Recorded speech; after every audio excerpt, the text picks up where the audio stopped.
Dragon Ball Daima is the latest Dragon Ball installment, but takes place in between two early events, those events being the Buu Saga and Battle of Gods. When telling stories like this, it's best the writer refrains from creating developments that don't exist in the present to maintain continuity. Dragon Ball Daima does not do this, which had fans questioning if Daima is even canon. So people came to the conclusion that Dragon Ball Super's continuity was overwritten by Daima, making the series non-canon, similar to how people believe that Dragon Ball Super made Dragon Ball GT non-canon. First, I'll start by addressing all of the changes Daima made that prevents it from fitting back in with Dragon Ball Super.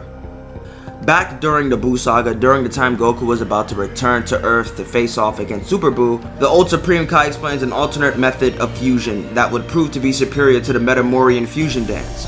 The Potara earrings are demonstrated by Shin and Kibito, placing each earring on the opposite ears before merging into a single being, Kibito Kai. Little did they know, fusion with the Potara earrings are permanent. Kibito Kai would remain in existence for the rest of Dragon Ball Z and the entirety of Dragon Ball GT. Shin and Kibito wouldn't return into existence until Dragon Ball Super. During the Tournament of Destroyers arc, the two use the Namekian Dragon Balls to wish themselves back into two separate entities off-screen. Dragon Ball Daima has them split by getting absorbed into Buu's body, using his internal gas to cause the Potara to split. Now we gotta talk about the next issue, Super Saiyan 3 Vegeta. Back when everyone believed Daima and Dragon Ball Super was one and the same, people were wondering why Daima would grant Vegeta Super Saiyan 3, a form he never uses on Dragon Ball GT or Dragon Ball Super.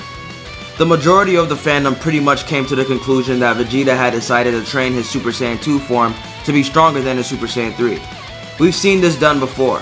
In the Dragon Ball Super manga, Super Saiyan 2 Trunks forces Super Saiyan 3 Goku to resort to Super Saiyan God in order to win. Vegeta does this on the End of Z DLC for Dragon Ball Z Kakarot. After Goku's fight with Oob at the Tenkaichi Budokai, both Goku and Vegeta finally decide to settle the score once and for all. The two power up to their Super Saiyan 2 forms. Goku goes even further beyond to Super Saiyan 3, while Vegeta enters a more powerful version of Super Saiyan 2. The electricity in his aura are now accompanied by little sparkles, similar to Super Saiyan 4 Gogeta. Alas, this is a video game, and although Vegeta's Super Saiyan 2 does surpass Goku's Super Saiyan 3 during the Battle of Gods arc, it isn't due to training. After Bulma gets slapped, Vegeta gets a huge rage boost that skyrockets his power beyond Goku's Super Saiyan 3 power. Since this is merely a rage boost, it isn't Vegeta's default Super Saiyan 2 power. That was his first time surpassing Super Saiyan 3, and it only lasted for a moment. You'd think he'd accidentally transform then and there if he actually could, but let's approach this under the lens of Vegeta unlocking Super Saiyan 3 before Beerus's arrival. Let's say Vegeta did deem Super Saiyan 3 a useless transformation and decided to amp his Super Saiyan 2 form instead. Super Saiyan 2 did not work against Beerus. Beerus is here to destroy everything, including Vegeta's family. If his amplified Super Saiyan 2 isn't enough, the most logical solution would be to use his even more powerful Super Saiyan 3. The stamina drain argument honestly doesn't matter here because it's literally all Vegeta has left. It's the last thing Vegeta could possibly do to stop Beerus. It's either run out of stamina or just die knowing that you didn't try your hardest. Also, Beerus was an all or nothing opponent. He's the type of opponent that requires you to use your everything. Besides, even if Vegeta was to use Super Saiyan 3 against Beerus, the form wouldn't even last long enough for Vegeta to get tired and lose. And he'd probably just get two-shotted like Goku, if I'm being honest. If Vegeta had Super Saiyan 3, he would have used it because he was up against the God of Destruction. Great! Now that I have addressed the Super Saiyan 3 problem, we need to talk about the Super Saiyan 4 problem. After the struggle against Majin Buu, Goku spent his time of peace training. He trained to the point of sensing a deeper power within himself. Unfortunately, he never had the chance to awaken his power on his own. Maybe with a year or two more of training, Goku could have reached it on his own. But this was an emergency. You see, they got entangled into Demon Realm affairs, and Goku was about to get bodied, alright? He's in the Super Saiyan 3 form, he's about to lose. In a desperate situation where Super Saiyan 3 Goku failed, Neva decides to pull out Goku's hidden power from both his soul and DNA, thus awakening Goku's Super Saiyan 4 power. This awakening would not have been a problem if it was just a temporary power-up that would have lasted as long as Neva's spell did, but that isn't the case because Goku later transforms back into a Super Saiyan 4 at will. Neva spell is a potential unleashing spell, a bit different from Guru and Old Kai's, whose awakening methods are both spirit based. Neva taps into the power hidden within both the soul and genetics, which is why Goku didn't just become Ultimate Goku. His body mutated to his natural ascension in an unnatural way. Cool. But why didn't he use it against Beerus though? Simple. He couldn't. In the Dragon Ball Super manga, Goku even says that Super Saiyan 3 is his final form. People are doing mental gymnastics with this manga panel.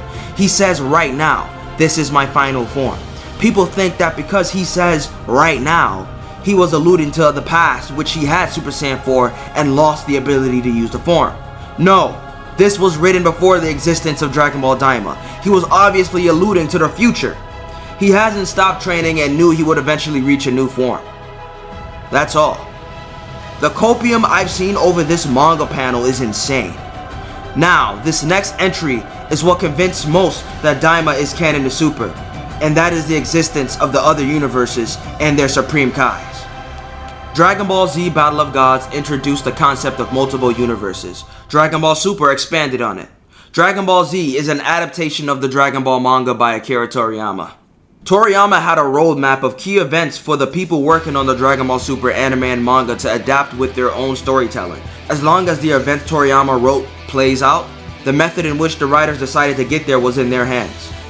Both Dragon Ball Z and Dragon Ball Super are two different continuities that share both elements and influenced by Toriyama. While the alternate universes and their characters were introduced on Dragon Ball Super, it is important to note that the concept of these characters are from Dragon Ball Z. It isn't abnormal for characters to cross over from one continuity to another. We've seen this done with Broly and Bardock. Daima even does this with Dragon Ball GT Super Saiyan 4. To make things more simple, the Supreme Kais from Dragon Ball Super have alternate counterparts in the Dragon Ball Daima continuity. It is important to note that Dragon Ball Daima isn't a continuation of the Buu Saga from Dragon Ball Z, but a continuation of the Buu Saga from the Dragon Ball manga. The characters shown on the Buu Saga flashbacks have character designs far more closer to the way Toriyama drew them back in the mid-90s, in contrast to the way Toei drew the characters on Dragon Ball Z. Yes, Daima's brief portrayal has a more accurate art style to the Buu Saga than Dragon Ball Z does. While the flashbacks mimic Toriyama's classic art, Dragon Ball Daima brings Toriyama's modern art style to life. Dragon Ball Super, on the other hand, seems to be a continuation of Dragon Ball Kai, thus giving Dragon Ball Super some but not all of the elements from the original Dragon Ball Z anime that wasn't present in the original manga. Dragon Ball Daima is not canon to Dragon Ball Super. A lot of people seem to believe that Dragon Ball Super is no longer canon. After all, Toriyama has a heavier involvement in the production of Dragon Ball Daima than he did with Dragon Ball Super. Daima also seems to stay true to his art style more faithfully than Super. Out of all of the continuities, Daima may very well be the closest to Toriyama. It's a sequel to his manga, adopting his color palette and ignoring all things original to the Toei anime version of the same story.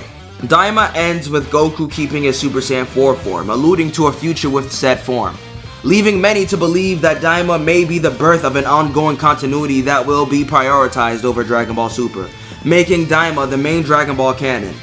The truth is, Dragon Ball Super is still canon despite Daima's existence. People throw around the word canon without even realizing what it means. Dragon Ball Daima and Dragon Ball Super are separate continuities with their own developments. If Daima continues, it will go on alongside Super. A lot of people didn't take this arcade game seriously, but what I like most about Super Dragon Ball Heroes is the fact that they acknowledge the existence of multiple continuities, respecting both Dragon Ball Super and Dragon Ball GT as separate realities instead of just throwing one in the trash and forgetting about it like it never happened. GT exists, Daima exists, Dragon Ball Super exists. They are all non-canon to each other, and they are also non-canon to Dragon Ball. But you know what? Dragon Ball is canon to them. You see, while they don't connect to the Dragon Ball manga, the Dragon Ball manga connects to them. At the end of the day, the Dragon Ball manga will always be the main canon. From Goku meeting Bulma to Goku's final battle against Oob. This is the core canon.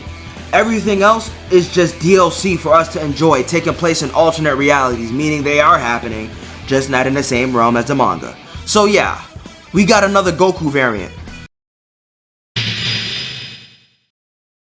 Okay, it is now time for the Q&A segment of this video. The first question comes from Lord DBS God 927. What is your favorite Luffy transformation? My favorite Luffy transformation has to be 4th gear. As of right now, I am up to One Piece episode 1003.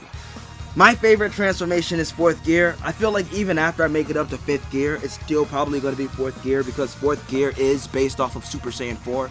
They have so much in common other than just their appearance. And there's a reason why they look similar. There's a reason why. It's not just a coincidence that they have colored arms and their eyes are dark. There's something going on there. And notice that both transformations have the number 4. You know, it's literally One Piece is Super Saiyan 4. So, if you guys want me to go into detail why I think 4th gear is literally Super Saiyan 4 for One Piece, I can make it a video and go into detail. And you guys are going to be surprised because they have roots. They have real life roots. They have the same real life roots, surprisingly enough. Just that Super Saiyan 4 Goku is based off of those roots, and 4th gear Luffy literally becomes those roots. I'm not going into detail because I think it's an excellent video idea, so I might make it in the future, who knows. Now, if I had to pick a choice between which version of 4th gear I like, that's hard because there's Bounce Man and there's Snake Man. We don't talk about Tank Man, but Snake Man, he just didn't have enough screen time. I sort of like him equally to Bounce Man because of that reason. He just didn't do enough, you know. I like them both equally. He uses Bounce Man more than he uses Snake Man. Tank Man, I'm thinking it's just a one-time thing with probably a gag transformation. Probably never gonna see that again. But they're used for different purposes. Snake Man was really, really cool. Really cool, but there's just something different about this giant man just flying towards you and just slamming you with the fist of a gorilla. Like, it's just there's something about that. I might like Bounce Man more, maybe. If Snake Man had more screen time, man. If only it had more screen time, but it didn't. The next question comes from JT Max. What's your thoughts on the Netflix Devil May Cry? Do you think it's good, bad, or mid? You know, man, coming from the perspective of someone who isn't familiar with Devil May Cry at all, it was pretty good. It was pretty good. It had a solid plot, a solid story, and everything. Now, coming from the perspective of someone that does know Devil May Cry, this was some of the worst shit ever. I'm sorry, but let's just say Netflix really took advantage of the fact that this was called Devil May Cry and not called Dante. They had to make him a side character. The same thing happened with He-Man. They called him Masters of the Universe, not called He-Man. Don't have to make He-Man the main character. They had to make it a woman. And there's nothing wrong with the main character being a woman. There's nothing wrong with that at all. Some of the best shit, I just finished rewatching Alita Battle Angel, you know? That movie came out around the time Captain Marvel came out. Everyone was shitting on Captain Marvel saying, they don't want this movie to do good because it's a woman. Meanwhile, everyone was just eating up and glazing Alita Battle Angel. I rewatched it. It's still good, and it still slaps. Had to get into that anime version. That anime version was graphic, but there's nothing to do about the woman being the main protagonist, right? It's just the way they're going about it. They want to push the female agenda by ruining the legacy of the franchise that they're adapting. They turned Dante into an inexperienced weakling. He was a joke. He was a clown on that whole story. Lady was the main character of that Devil May Cry anime. It wasn't Dante. And you want to know the worst part? It's not even that they made her the main character. It's the story direction. They made that so political that they didn't even bother adapting the actual story of the series. It was just a political attack against America. That's what it was. Devil May Cry. They turned all the demons, the devils, the satanic creatures that will literally eat your children. They turned them into migrants to the human world. Helpless migrants that the American military are. That's not Devil May Cry, bro. That's not Devil May Cry. It's not. I will not be watching season 2. I watched season 1. I will not be watching season 2. It's been greenlit for season 2 before season 1 even dropped. They do that a lot. They greenlight things for 2 seasons before they even come out, not knowing if it's going to do good or not. This was trash. I'm not watching season 2. I'm done with the Devil May Cry show. It's not an anime. It's a Netflix cartoon. It's a Netflix animation. I said what I said. Capcom let this happen. I don't know why they let this happen. I'd rather play the DMC reboot than watch this. Alright? You know, when I was a teenager, I really came after that DMC reboot. Now I'm looking at that fondly because at least we had jokes, man. At least we had jokes. And at least the real Devil May Cry came back so we could look back at the reboot and laugh. But this is a bastardization of an entire gaming franchise. That's all I gotta say. Unfortunate. Whenever Netflix get their hands on I'm pretty sure this is the same studio that did Castlevania, right? I didn't see the first or second Castlevania. I'm not a huge fan of Castlevania yet, but I've heard terrible things about season 2. I heard it's the same dude doing Devil May Cry, so it's like, what, you know, whatever this dude is attached to, automatically, it's gonna be ass. Whatever Netflix is attached to, I don't know, man. I don't know. If it's Netflix producing it, like, Netflix didn't produce JoJo. That was David Productions, right? That final season of JoJo was a Netflix exclusive, but they didn't produce it. When it's Netflix producing something themselves, fear. Avoid it. Stay away from it. Automatic trash. That's all I gotta say. And you know what? I wasn't even hate watching that Devil May Cry. I was actually interested to see what was gonna happen, and it was just... like I said, if you're not a fan of Devil May Cry and you're not really that familiar with the series, I can't even say you're gonna like it then because of the political message, really. The political message, like, it's so forced in a series that it has no place in. You know? This wasn't Devil May Cry. This was just... I have no more words to say. I said everything I had to say. I answered your question, JT Max. I think I more than answered your question. I gave you a whole summary. This could have been a video in itself. But, you know, I said what I said. Devil May Cry, Netflix, trash. I'm not watching season 2. I'm done. Peace.